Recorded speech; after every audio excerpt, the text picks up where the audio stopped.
Get ready to rock, America.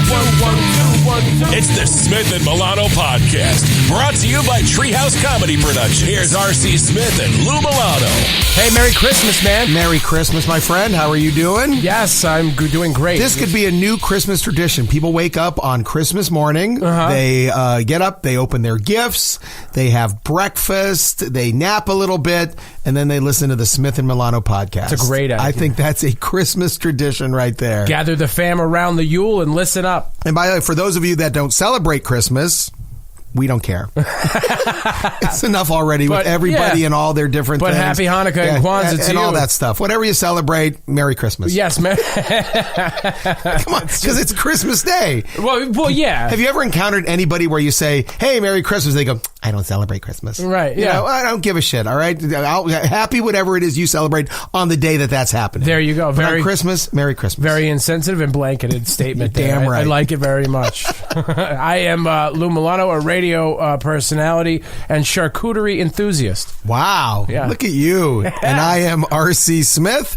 and I'm actually the guy that invented Christmas. That's good. Yeah.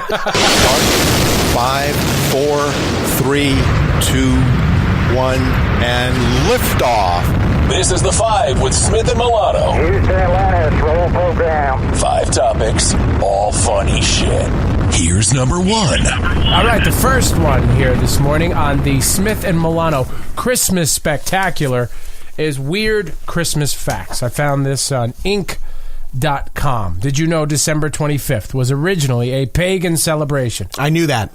You did? I did know that. You know a lot of weird stuff. I know that. I know that a lot of Christian traditions have their roots in paganism because the church would then try, those were more popular, the pagan things, because they were more fun. More exciting, more colorful, more fun, a lot more sin. And so the Catholic Church would try to have their version of the pagan ceremonies so people would come to the church. That's interesting. You know, you and I both have tattoos. I have a lot of Christian tattoos, Catholic tattoos. What do you have? I have the Jesus head. You ever seen my Jesus head? I've never seen your. I'll take your word for it. You know the Jesus head. I know the. Is he like he looks really sad? Yeah, because he's been reduced to a tattoo. Yeah, that's the one. I have several other Catholic tattoos, or what I consider Catholic tattoos. But I also have a phoenix rising from the ashes. Wow! And when I got it, my mother said to me, "I just wish you didn't get that pagan symbol on your belly." Wow! Yeah. And she's the first woman in 500 to use the word pagan symbol. Yeah, she really is. Nobody else says that it's not a concern for many people. No, nobody else says that anymore. But there's still one woman, my mom, who's afraid of the pagans. She very much is. Yeah, it says here nobody knows when Jesus of Nazareth was born, and nobody celebrated his birthday for hundreds of years. December 25th was co-opted from pagan rites connected with the winter solstice. So they conveniently said this is when he was born. Yes. December 25th. Well, no, I'm not going to take that walk with you. Why? Because my mom would be very upset. Well, does your mom listen to our show? No. Because our show is nothing but one big pagan celebration. It really From the minute is. we go on the air to the minute we sign off. It is terrible. What's your favorite solstice? My favorite solstice? Wow. I'm gonna have to go with Beyonce. There you go. The most famous of all the solstices. Is Beyonce. Absolutely. That's her sister, right? That's her sister. That's her sister. That's Solstice right. Knowles. Solstice Knowles. Other weird Christmas facts from Inc.com. The nativity story resulted in several wars. In the first few centuries of the Christian era, controversy over whether or not Jesus was divine at birth created political and social unrest that frequently burst out into full-scale warfare. Wow. Yeah. So they were fighting over whether or not Jesus existed or whether he was born. The nativity story, I guess. So someone said, someone called bullshit on the and so story. then Mary and Joseph, there was no room at the inn. Yeah. So they went to a manger. You know what? I call bullshit. Yeah, and then somebody goes, what? You know that place is always booked. Come on. You ever tried to get into the Holiday Inn at Christmas time? It's impossible. Never any vacancy. By the way, I've stayed at places that were a lot like mangers when I've been on the road. I bet you have. Yeah. And they rhyme with microtel. They do. And And the TV's up on the wall, really up high. Yeah. Which I think is why in all the nativity scenes, they're all looking upward. Because of the TV because is mounted at the top of Will the wall. and Grace were right. on TBS. Another weird Christmas fact, this according to Inc.com, mistletoe kissing originated with fertility rites. Uh-huh. The hanging sprig is a very ancient symbol. Invented by a guy, by the way, I'm sure. I'm sure. Yeah. Ancient symbol of fertility, and therefore anybody standing beneath it is signaling that he or she is sexually available. Wow. Yeah. Yeah, don't ever fall for the guy who puts it on his belt. Think how much mistletoe was in Matt Lauer's office. He would probably push a button, the door would lock, and mistletoe would drop down. Yeah. We had a guy at my office that did that years ago. Oh, really? He was always put a mistletoe on a belt. Right. So they would have to kiss. Yeah. His area. We get it, bro. Did you think of that all week? Did it work? Did it ever work? No. Did it work for anybody? Nope. Did anybody think it was funny? No. No. Did anybody even attempt to kiss it? Never. No. All right. Weird. Because they'd have to get really close to his Sansa belt slacks. What are those, by the way?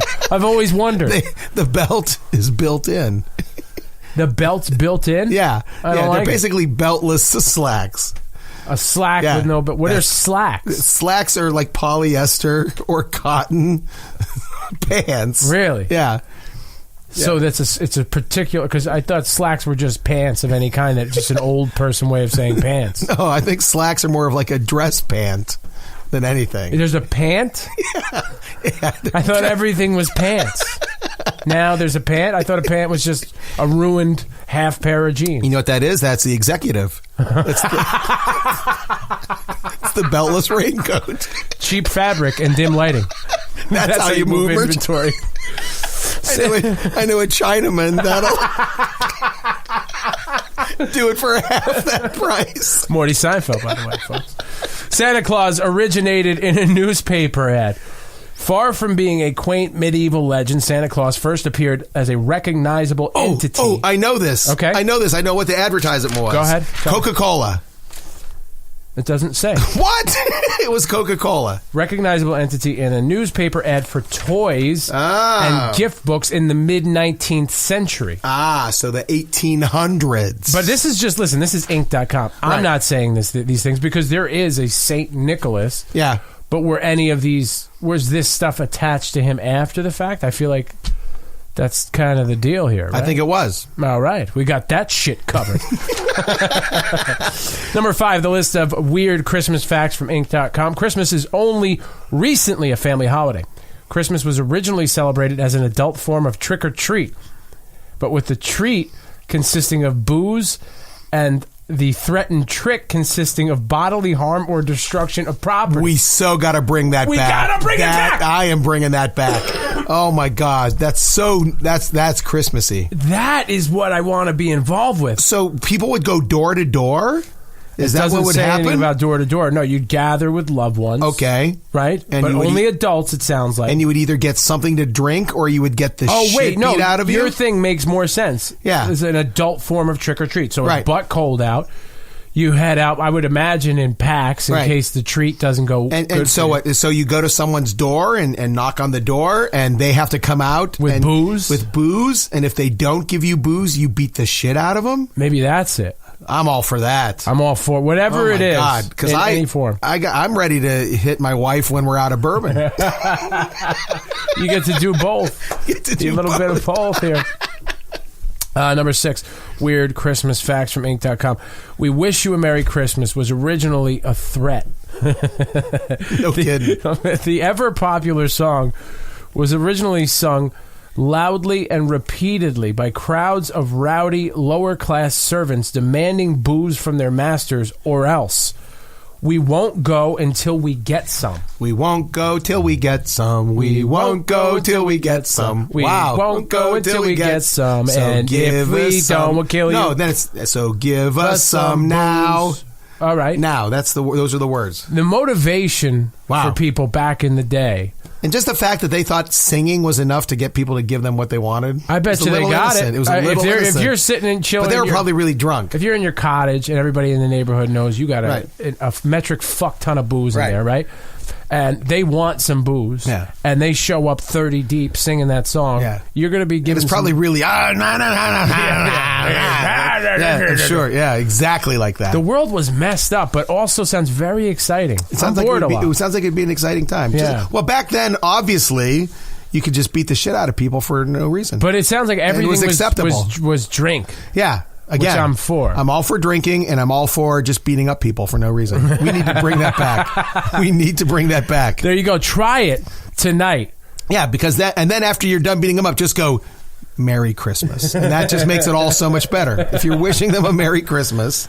Merry Christmas. Officer, I don't know where you're from, officer, but that's my family tradition. It goes all the way back to the mid-19th century. Right. My family has been beating the shit out of people for no booze for many, many years. Right. That's what they did when they were not doing yeoman's work. That's a reference a much earlier episode of the Smith and Milano podcast. Another strange Christmas fact, number 7, and the source here, Inc.com. The Christmas tree is a manufactured tradition. No shit. Yeah. Victorian intellectuals like Clement Moore invented the tradition as part Clement Moore. Whatever. Clement Moore. Yeah. Whatever. Yeah. I'm trying to think of another. Do you know what he wrote? What did he write? He wrote A Night Before Christmas. Yeah. Yeah. Well, I wrote Night Before You Shut the Fuck Up. Which didn't really catch on as a Christmas story. I really had I had some trouble. Daddy, you know what I want for Christmas? I want you to shut the fuck up. Really not heartwarming. No, really not heartwarming at all. It's not moving as fast as I thought it would on Amazon. Shut the fuck up. The end. Good night. So Clement Moore invented the tradition as part of a social movement to consciously reform Christmas away from its tradition of raucous drinking. So the tree was supposed to settle people down. Hey, look at them lights. Yeah. Why don't you calm down? Nowhere near as thirst. I don't know what I came in here for. I'll bring you a booze. But now the tree has changed my mind completely. Yeah, I'll booze you. Just settle down. Stop swinging. Just look at the fucking tree. Everybody gets a booze. Just look at the tree. Just look at the tree. And stop singing. Just stop singing. Number 8, weird, strange Christmas facts, whatever you want to call it, from Inc.com. Scrooge does not celebrate with the Cratchits. While most cinema versions of A Christmas Carol show the reformed miser celebrating with his lower-class employee, in the book, Scrooge celebrates instead with his middle-class nephew. So it's revisionist history in the movies. Because there's no way he's hanging out with the riffraff. He brings them the goose. Right. What? The one as big as me? Yeah. That's my little impression. That was not terrible. That's my impression. In terms of boy, run down to the butcher and get that goose hanging in the window. What? The one as big as me? Now there's two. There's two that... Oh, fuck, man. What? I'm never going to get it right. I'm never going to explain... The Christmas Carol. Okay, yeah. A Christmas Carol. The versions of it, there are two that I think are awesome. One is in black and white. That's probably the one with... one was flipped into color, but was originally in black and white, and they're both pretty awesome. And there's one with George C. Scott as Scrooge, the guy that played Patton. And that's not bad. That's the one. That's the second one I'm thinking of. I prefer the Mr. Magoo cartoon version of Scrooge because he's blind or hard of seeing. All right. And that's the humor. Disability is humorous to you. Okay. It's the disability. Just wanted to He's check. an old, I just wanted to clarify. half-blind man. and voiced by Jim Backus, who was Mr. Howell on Gilligan's Island. He did the voice of Mr. Magoo. Why? So he's like, why do you know that?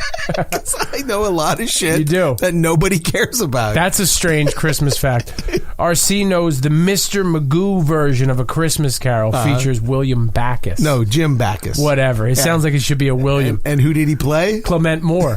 No, he didn't play Clement. It's actually Clement Clark Moore, actually. Oh, Clement Clark Moore. Yeah. Well, something French to you.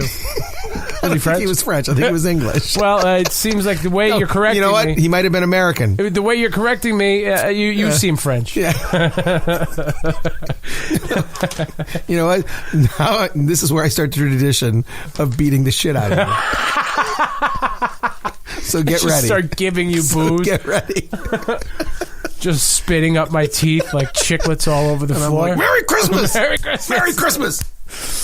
Number 9, weird Christmas facts. Christmas as a day off is a recent innovation. As late as 1850, December 25th was not a legal holiday in New England.